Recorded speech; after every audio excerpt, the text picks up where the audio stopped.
Hello and welcome to a short video review of the Ultra HD Blu-ray release of the film Blade Runner. This is Ridley Scott's final cut of his 1982 masterpiece, and although it may have been a flop on its original release, it has become one of the most influential science fiction films ever made. The film underwent a full restoration about 10 years ago, where they scanned the 35mm negative at a resolution of 4K and also scanned the effect sequences, which were shot at 65mm at a resolution of 8K, and this has formed the basis for this new disc release. And quite simply, the film has never looked so good.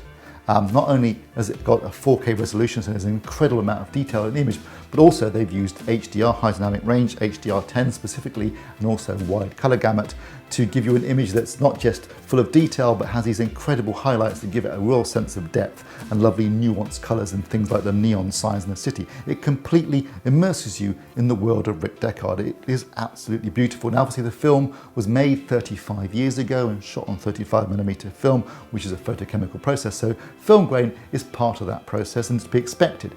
And whilst it's there, it's meant to be there, and it gives it a lovely film-like quality. I think it's one of the best looking Ultra HD Blu-rays that I've ever seen. It is a quite simply stunning experience, and it's reference and demo quality from beginning to end. In terms of the soundtrack, the film has a new Dolby Atmos mix, and this is equally as impressive. Really incredible use of bass in this soundtrack. Just from the opening credits, there's these incredible thumping bass notes, and the whole soundtrack is incredibly immersive. It surrounds you, and spinners fly over your head. It really does immerse you in that cityscape, and along with those beautiful images, it makes for an incredible experience in terms of both picture and sound.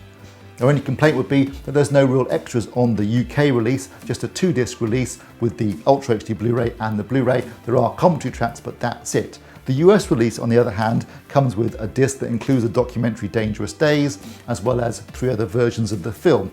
The only thing it doesn't include that was on the original 5-disc release from 2007 is the work print, which is not available on these releases. Otherwise though, the US disc does include just about everything else, whilst the UK disc does feel a bit bare bones in comparison, although there will be a special edition coming out later in the year that will include many of these extra features. However, that aside, in terms of picture and sound quality, this is quite simply an absolutely stunning disc and is totally unmissable. If you don't own this disc, I want to know why. Get out there and buy it right now. Blade Runner is a classic. It's never looked this good, and it makes full use of all the benefits of an Ultra HD Blu-ray, including HDR and wide color gamut. It's quite simply stunning. If you've enjoyed this video, then please like and subscribe. And don't forget, you can find more news, reviews, articles, and videos like this at avforums.com, Europe's largest community for home entertainment. Thanks for watching.